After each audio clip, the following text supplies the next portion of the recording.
The big day has arrived. Your box of snaps has turned up in your department, and I wanted to show you the box. So this is our box of snaps from DTR Medical and Endoscope Eye. The most critical part about this label is the QR code here. If you, on your smartphone, open your camera app and look at the QR code, it will take you to our instructions. Inside the box, there's three components to the snap: the base, the valve and the trocar, and on the back you again have our instructions. So Chris, tell me, what is snap? Snap is a dynamic one-way valve that allows a clinician to perform an endoscopy of a patient and minimises the risk of transmission of any droplet spread from the patient to the clinician. To assemble your snap mask, you simply place the outer component on the outside of the mask approximately a centimetre or just below this white band at the top of the mask. When you turn the mask round, you can place one end of the snap valve in and then just simply snap it in place. And then with your trocar, punch through, rotate round about 10 times just to make sure that there's a good hole inside the mask. You'll see on the other side that it appears that the valve is open, but this is a dynamic valve, and as the patient blows into this side, it will actually close the valve down. As a head and neck surgeon, I perform about 20 nase endoscopies now. It's a significant reduction in the number of scopes that I used to perform, but it still maintains my service in terms of the 2-week wait, early cancer screening. So it allows me very safely to then perform these examinations, to look into the nose and into the throat using the nase endoscope, but importantly it allows the patient to maintain wearing that mask at all times whilst they're in the clinical environment. There are 3 steps to using the snap. First of all, making sure that the snap is adjusted in the right position just at the base of the nose. The next step is threading the scope through under direct vision, passing this through the snap valve. Threading the scope can be done in 2 ways.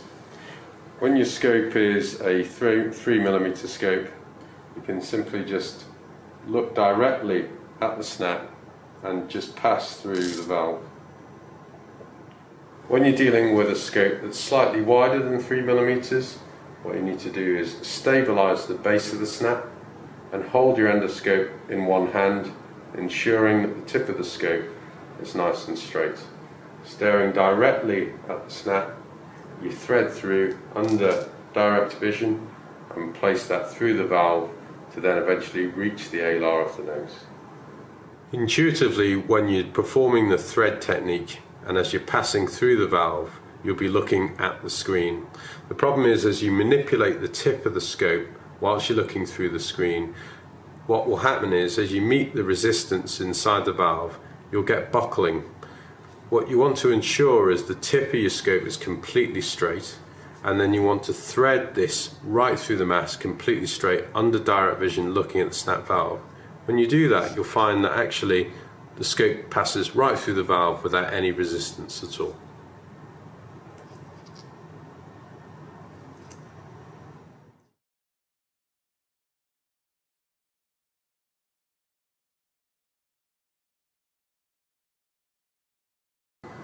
Would you use 1 or 2 snaps on a mask? So when I started performing nase endoscopy with a snap, it's certainly a difference to the way in which I've normally performed the procedure. I've done thousands of nase endoscopes, but having to do something different with navigating through the mask posed a little bit of a challenge. Using 2 snaps allows some stability, so places essentially 1 valve towards each nostril. It's a lot more intuitive for the patient when they're putting the mask on, and it makes it a little bit easier to pass the scope through, just in case one nasal passage isn't clear enough. You can easily just switch around and go through the other valve. As you become more proficient with nase endoscopy through a snap valve, actually you find that you quite get used to manipulating the valve around. I tend to use one side normally when I scope. So I now, having done a few hundred of these through the snap valves, I'm now quite happy performing nase endoscopy with just one valve. So I think when you're learning, when you're starting off, it's a good idea to use two. What you want to avoid is the snap valve sitting too low in the mask. Here you can see this one's placed right in the middle of the mask. The problem here is that when this is fitted to the patient's face, it will actually mean that this top part of the mask, which is now probably about 3 centimeters, is going to cover too much of the patient's nose and almost cover their eyes as well. So this is not going to be stable enough for nase endoscopy. Ideally, the area that you want your snap valve mask is just below this white band here in the center. I'm wearing an FFP3 mask. Why would I need a snap? I think the brief answer is you wouldn't. It stops you being exposed to the risk of aerosol or droplet transmission, and therefore actually that's an entirely acceptable thing to do.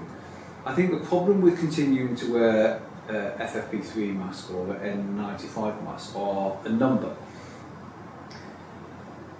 If we're going with a FFP3 or N95 mask, I think that means that any other staff in the room would need to wear it because they would also be protected, and this can then lead to a supply issue where hospitals are running out of supplies of masks. I think it also then leaves the patient open, and therefore any droplets that come out will go into the room, and therefore it then requires room rest, which, depending on the ventilation of your rooms, seems to vary between 20 minutes and half an hour. So therefore has a massive impact on your clinic, and you can't really see the number of patients you need to transact to successfully run your practice. It's really hard to communicate wearing an FFP3 or an N95 mask.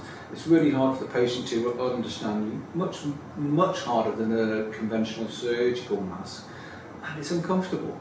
Actually, we don't like wearing them. So they're the number of reasons why we think using a snap mask is better than just continuing with a N95 or FFP3 mask. So why not just put a hole in a mask and scope through that? Yeah, it's an interesting point, and one that we've assessed actually. It kind of makes intuitive sense that would be useful.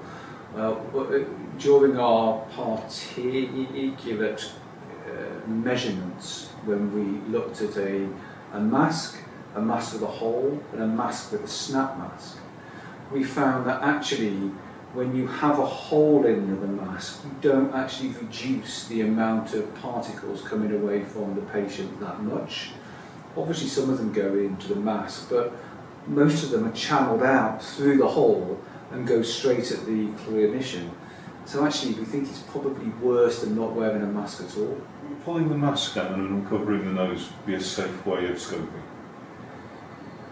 In short, no. The risk when you endoscope someone is that they cough, splutter or sneeze, and then you will get droplets coming out their nose. That's the whole reason behind the recommendations that we all wear face coverings. And so to actually come to a place that increases that risk and not have your face covered seems a bit crazy, to be honest. So actually the ideal position is you maintain a face covering and you safely endoscope through it, thus the design of the snap. And would pulling the mask up to expose the mouth be acceptable? There's one occasion where you would need to consider pulling the mask up, and that's when you're performing a fees examination, so an endoscopic evaluation of swallow. This is a very different procedure to the nase endoscopy itself, because this one potentially will produce aerosols because you're assessing a patient's swallow, which might make them cough and splutter. So it's very important when you're performing the fees evaluation that you have the full level of PPE. So this is using an FFP3 mask, a visor, surgical gown, and your gloves as well. So you will have that additional protection because you're physically going to be doing a different procedure. Using a mask with a snap fitted confers an added benefit, and certainly when you're assessing swallowing with liquids, for example, you can use another valve and pass a straw through the valve and assess swallowing liquids through that quite safely while maintaining the mask on. But if you're assessing things like yogurt or biscuits, the only way of getting that into the patient's mouth is to lift the mask up. But you've got the added benefit of wearing your full PPE anyway. What we try and ensure is that when the patient has the food substance in the mouth, before they begin to swallow, they'll put the mask back down to cover the mouth, so the snap valve has got the endoscope through there, and you've still got that added protection just in case they do have any problems with swallowing, they're aspirating, they cough during that time. So it still protects you with droplets, but it's just getting used to that new process of performing the examination safely. So, we've got a filtration unit. Why do we need anything else? So this goes back to the science of transmission. 3 modes of transmission: droplet spread, the saliva from coughs and even talking that comes out of our mouths; aerosol spreads, tiny bits of fluid that we can't see; and fomite spread, when I touch my mouth, touch a table, someone else does the same. The filtration unit is good at turning over the air within a room and therefore getting rid of any aerosols within the room. Aerosols, remember, are a very small mode of transmission, and the big one is droplets, when we cough or sneeze into someone else's face, or speak, which goes into someone else's face and down into their respiratory system. Your filter unit gets rid of the aerosols around us, but won't stop that droplet spread, and that's the main mode of transmission. So it's easy to think, I've got a filtration unit, I'll be fine. Actually, that probably won't protect you much at all, if truth be known. It's droplet spread that is the principal spread of COVID-19. It's similar to all infective respiratory conditions.